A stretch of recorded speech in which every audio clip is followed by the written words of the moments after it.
ምንድነው ዝም ብሎ መጸለይ? አጉል መንፈሳዊ መሆን፣ ዝም ብሎ ማልቀስ። ስትጸልዩ ሰው አይቷችሁ የማይሆን ነገር ሊላችሁ ይችላል። የመልሱ ቀን ትገናኛላችሁ። ያኛው ሰው መጥቶ ጸሎቱን ለማቅረብ ብቻ ይጸልያል። ሐናስ ሳሙኤልን ብላ ትጸልያለች። እግዚአብሔርም አንዳንድ ሰው ላይ ይጨክናል። የሱን ጩኸት ያስጨዋቸዋል። እግዚአብሔር የራሱን ጸሎት ነው የመለሰው። ሐና ቤት ሰጠኝ እሰጥሃለሁ ስትል እሱን ነው የምፈልገው እንኪ ብሎ ተቀበላል። ልክ ልቡ ሲገባት ሰጣት። መዝሙሯን ካያችሁት ልጅ ሰጠኝ አይደለም ሉዓላዊ ነው አለች። ይገላል ያድናል ብላ ሲኦል ያወርዳል ያወጣል አለች። በጣም ስትነኩ ለፎርማሊቲ አይደለም የምትጸልዩት። ስትጸልዩ ሰው አይቷችሁ የማይሆን ነገር ሊላችሁ ይችላል። የመልሱ ቀን ትገናኛላችሁ። ብትሰጠኝ ለአንተ መልሼ እሰጥሃለሁ ለዘላለም ያንተ ይሆናል አለች። ባይ ዘ ወይ ስለተመለሰላቸው ነው የጸለዩበት ቀን የተጻፈው።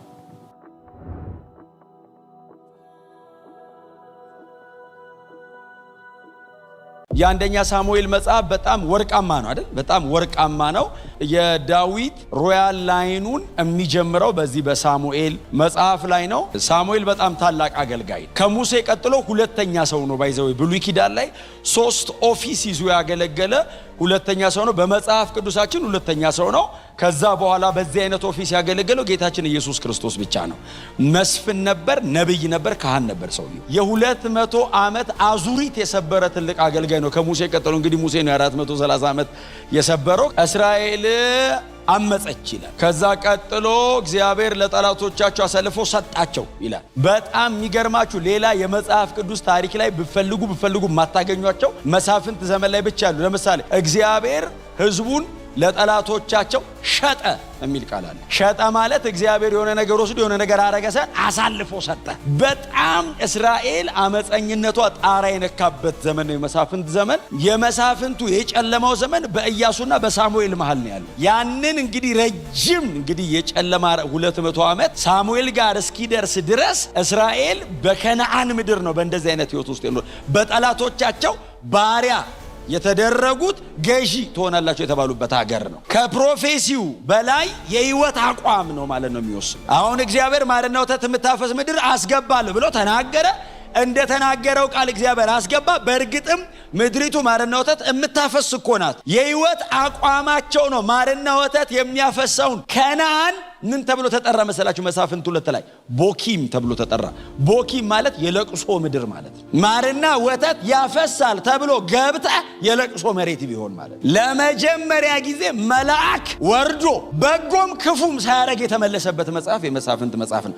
መልአክ ወረደ፣ ወይ ይባርካል ወይ ይገላል። መሳፍንት መጽሐፍ ላይ የእግዚአብሔር መልአክ መጣ ይልና ምን ይበል አይታወቅም፣ ተመልሶ ሄደ ይላል። ስለዚህ አንዳንዴ ተነግሮን ገብተን ህይወታችን ልክ ካልሆነ ሊበላሽ ይችላል። በጠንካራ አቋም እየኖርክ እግዚአብሔርን ብለህ እየኖርክ ግን ማንም ምንም ላይል ይችላል። ገብተህ ግን ተወርሳል። ሕልቃና የሚባል አንድ ሰው ነውና 2 ሚስቶች ነበሩት ይላል። ሐናና ፍናና ልጆች ነበሯት። ሐና ግን ልጅ አልነበራትም ይለናል ታሪክ ጸሐፊው። ታሪኩን እንግዲህ ሲጀምረው እንግዲህ የሳሙኤል ነው ታሪኩ። በጣም የሚገርማችሁ እና እግዚአብሔር ይሄንን የሚያክል ታላቅ ሰው ለማምጣት የተጠቀመው ፋሚሊ ነው። ሳሙኤል ከሰማይ ዱብ አላለም። አወላለዱ፣ አስተዳደጉ፣ ልምምዱ እግዚአብሔር እንዴት አድርጎ ይገለጥለት እንደነበረ መጽሐፍ ቅዱሳችን ላይ በጣም በጥንቃቄ ነው የተጻፈው። አካሄዳቸውን እንድንከተላቸው ከተፈለጉ ሰዎች መሃል ነው ማለት ነው። እንድንከተላቸው እማንችላቸው ሰዎች አይጻፉም። ለምሳሌ ኤልያስ የት ይወለድ፣ የማልጁን እሳት ማውረድ የት ጋር ይጀምር ማንም ሰው አያውቅም። ይሄስ የእናቱ ታሪክ ሁሉ ገብቷል።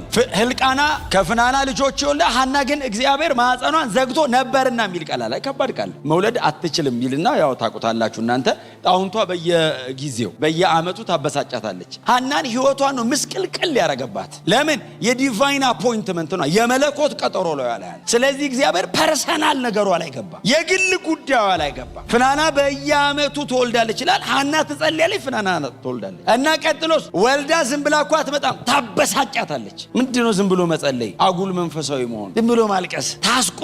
በዚህ ጊዜ ሐና ትመረር። በየአመቱ ምግብ አትበላም፣ እሺ አትልም። ሕልቃና ቀርቦ በጣም ትሪት ሊያረጋት ይሞክራል። ሐና ግን ልትጽናና ፈቃደኛ አይደለችም። እግዚአብሔር ይዞት ስለነበር። እግዚአብሔር ከያዘው የሚያጽናናን እሱ ብቻ ነው። በእውነት ማንም ትሪት ቢያረገን አንጽናና። መልሷ እግዚአብሔር እጅ ላይ ስለነበረ ከበሉ በኋላ ሐና ተነሳች ይላል። እንደ ልማዷ ልታለቅስ ወደ መጸለያ ቦታው፣ ያው ቤተ መቅደሱ ወደ ውስጥ መግባት አትችልም እና ወጣችና ወደ አደባባዩ ኤሊ በሚያየው አንግል ላይ ቆማ ነው የምታለቅሰው። ወደ ኤሊ አይደለም የምታለቅሰው፣ ወደ እግዚአብሔር። እዛ ውስጥ የቃል ኪዳን ታቦት አለ። እግዚአብሔር በዚያ ያድራል። ስለዚህ ጠጋ ብላ ነው የምትጮኸው። ኤሊ ግን እየሰማት ነው። ሊቀ ካህን ነበርና እያዳመጠ ነው። ሐና ቆማ ተመራ በእግዚአብሔር ፊት ትጮህ ነበር ይላል። ማይ ጉድነስ! አሁን ጸሎት አለ፣ መመረር ደግሞ ሌላ ሌቭል ነው። ምርር ብሏት በእግዚአብሔር ፊት ትጮሃለች። በጣም ስትነኩ ለፎርማሊቲ አይደለም የምትጸልዩት። ስለዚህ ማንም ኖቲስ ሊያረጋችሁ ይችላል።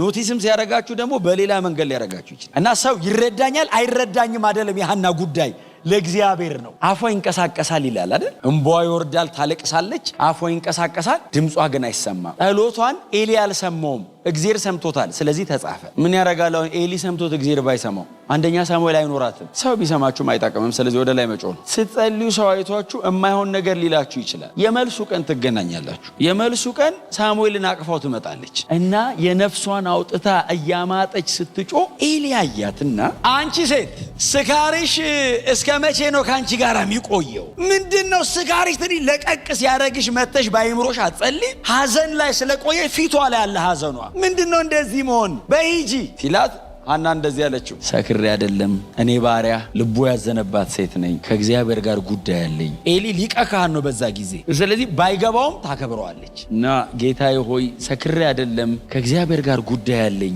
ነፍሷ የተመረረባት ሴት ነኝ አለችና ጸሎቷን አበዛች የሚል ቃል አለ። ጸሎቷን አበዛች እና ዝርክርክ ብላለች። ክብሯን አትጠብቅ፣ እግዚአብሔር ይቀበለኝ ነው እሷ። አንድ የተሻለ ነገር አርጉ ለጌታ ስትጸልዩ ከምታደርጉት የበለጠ አርጉና ጸልዩ። አንድ ሰዓት የምትጸልዩ ከሆነ አንድ ሰዓት ጨምሩ። የምትጸልዩ ከሆነ ጾም ጨምሩበት። ጾሙ ላይ አጥብቆ የሚል ጨምሩበት። አጥብቆ ጾሙ ጸልያ። መልሱ መፍጠኑ ብቻ ሳይሆን በክብደት ይመለሳል። የዚች ሴት እንባ፣ የዚች ሴት ነፍሷ ላይ ያለ ምሬትና ምጥ የወለደውን ሰው የእዩት። በእስራኤል ታሪክ የማይደገም አይነት ሰው ነው ያመጣችሁ። ዲተርሚን ከሆናችሁ የምታውቁት ከፊት ካለ የምትጠብቁት ነገር ካለ ሁሉ ነገራችሁን ፍሬም ያደርገዋል። ዝም ብሎ የሚጸልይና የሐና ጸሎት ቀንና ሌሊት ነው ርቀቱ። ያኛው ሰው መጥቶ ጸሎቱን ለማቅረብ ብቻ ይጸልያል። ሐናስ ሳሙኤልን ብላ ትጸልያለች። ምናልባት ሌላው ሰው ላይዘበራረቅ ይችላል። ሐናስ ሰክረሻል እስክትባል ክብሯን ትጥላለች። እንደዚህ ያረጋት የምትፈልገው ነገር ነው። እንደዚህ ያደረጋት ከእግዚአብሔር ጋር ያላት ጉዳይ ነው። ካህኑ እንዲህ አላት። ብዙ እንድትቆይ አልፈለገም።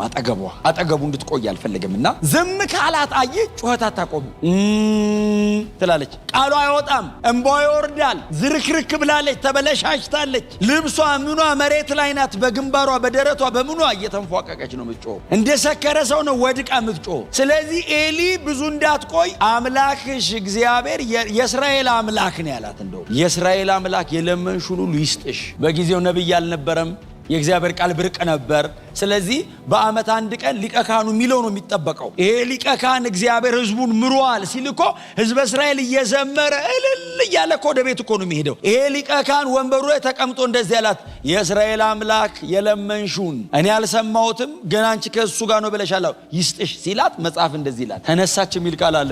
ቆማ አይደለም ጸልየው ማለት ነው። ተነሳች ይልና ፊቷን ታጠበች ይላል፣ ተስተካከለች ይላል። ከዛች ቀን ወዲህ ፊቷ ላይ ሐዘን አልታይ፣ ቀይር በቃ አለች። ለአመታት የጠበቀችው እግዚአብሔርን ነው። እግዚአብሔር ያስቀመጠው ሰው ነው።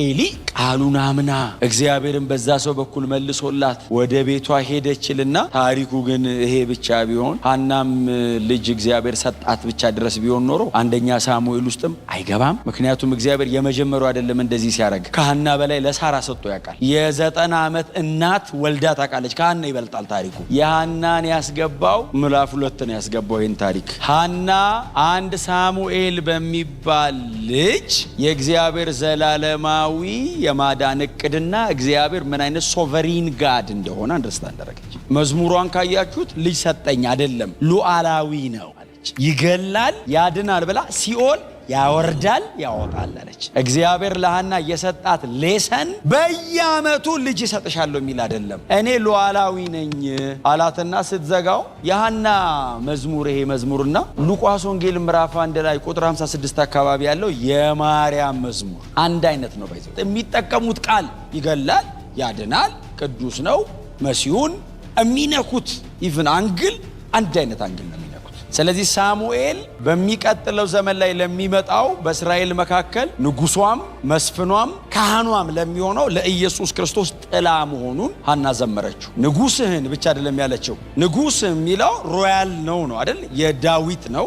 መሲሁ የሚለው ቀጥታ ክራይስትን the anointed one ነው። እግዚአብሔር ከሰማይ ቀብቶ ሚልከው አለ ብላ ኢየሱስ ክርስቶስን ዘመረችው። አሁን ሐና የኛ አይነት 66 መጽሐፍ እጇ ላይ ስለሌለ ጌታ ኢየሱስ ክርስቶስ መጥቶ መስቀል ላይ ከሞተ በኋላ እንደቆምነው እንደኛ ስላልሆነ አንግሏ እምትለውን ነገር እኛ በምንረዳው ልክ ላይሆን ይችላል የሚገባት ገብቷታል። ግን ስለዚህ ጉዳይ ትንቢት የተናገሩ ነቢያት ነገሩ መቼና እንዴት እንደሚሆን ይመረምሩ ነበር። ሐና ብድግ ብላ የንጉስን ቀንድ ከፍ ከፍ ታደርጋለህ ስትል ንጉስ የለም በእስራኤል። እያወራች ያለችው ስለ የዳዊት ቃል ኪዳንና የዳዊት የንግስናውን መስመር እያወራች ነው። እና ፕሮፌሲ ነው መዝሙሯ። ንጉስን ቀንዱን ከፍ ከፍ አረከው። ከዛ ንጉሱ ብቻ አይደለም የመሲሁንም ነው ያለችው። ለንጉሱ ኃይል ሰጠ ብላ የመሲህን ቀንድ መሲሁ ድል አድራጊ ነው አለች። መሲሁ አሸናፊ ነው። ብላቴናው ከተወለደ በኋላ ያማረ ሕፃን ነበረ። በአመቱ እነ ሕልቃናና እነ ፍናና ሲወጡ አልሄድም አለች። ለምን? ብላቴናው ገና ጡት አልጣለም አለች። እና በጣም የሚገርማችሁ ምን እንዳለች ታውቃላችሁ? ጡት በተወ ጊዜ ወስደውና በዚያ ለዘላለም ይኖራል አለች። አልመልሰውም ወደዚህ አለች። ለምን? እግዚአብሔር ፊት ስለትሳል ብየው ነበር፣ ብትሰጠኝ ለአንተ መልሼ እሰጥሃለሁ፣ ለዘላለም ያንተ ይሆናል አለችው። በስንትም ባናምጥ በስንት ለቅሶ የተገኘ ልጅ ለዘላለም መስጠት ምን ማለት ነው? በህፃን እኮ ነው ገና ምንም እኮ ያቅም ወስዳ ለእግዚአብሔር ሰጠዋለሁ ብላ ለዘላለም ምን ማለት? ደግሜ አልፈልግም፣ ብትሰጠኝ ብዬ አልጓጓም፣ እሰጠዋለሁ፣ እድሜውን ሁሉ በእግዚአብሔር ቤት ይኑር አለች። እግዚአብሔርም አንዳንድ ሰው ላይ ይጨክናል። የእሱን ጩኸት ያስጨዋቸዋል። ሰው ፈላጊ ሐና ብቻ አልነበረችም፣ እግዚአብሔር ነበራ።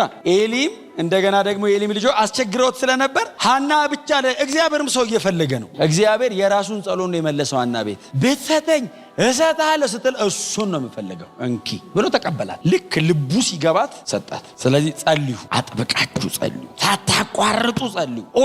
ኦርዲነሪ ፐርሰን ብቻ እንዳንሆን። ፍናና ባይዘው አስመረረቻትና አስቆጣቻት ለሚለው ብቻ ነው የገባችሁ። ሰው እንዴት እንደዚህ ሆኖ ጥቅስ ውስጥ ይገባል? ሐናስ ምጧ፣ መመረሯ፣ ማልቀሷ፣ ጸሎቷ፣ መዝሙሯ፣ ልጇ አዲስ ኪዳን ላይ እኮ እልም ብሎ የገባ ታሪክ እኮ ሐና በወለደችው ልጅ እኮ ነው የተጀመረው። ኢየሱስ የሚመጣበትን የዳዊት ስርና መሰረት የሚባለውን እኮ ጀማሪ እኮ ሳሙኤል ነው የቀባው እኮ ሳሙኤል ነው። ይሄ ልጅ እግዚአብሔር የሚያመጣውን መሲያዊ ነገር እኮ ይፋዊ በሆነ መንገድ የመረቀው እኮ ሳሙኤል ነው። ና ሰባት ወንድሞቹ ማለት ሳሙኤል ላይ የቀባው። ሳሙኤል የመሲህነቱ ምሳሌ ነው፣ ያኛው የንግስናው ምሳሌ ነው። መሲሁን ወክለው ነው የኖሩት በእስራኤል በህዝቡ መሃል ማለት እና እግዚአብሔር የራሳቸው ነጥቆ የሱን ያኖራቸው። ሳሙኤል መቼ የራሱን ኖረ? ምንም እኮ የራሱን እኮ አልኖረም። የእግዚአብሔር ነው ኖሮ የሞተው። እየሮጠ ሲመጣ እነ ኤልያብ ምናምን ነበሩ፣ አሳልፎ ልክ ዳዊት ሲመጣ ሳሙኤልን እግዚአብሔርም እንዲህ አለው ይላል፣ ተነሳ አለው።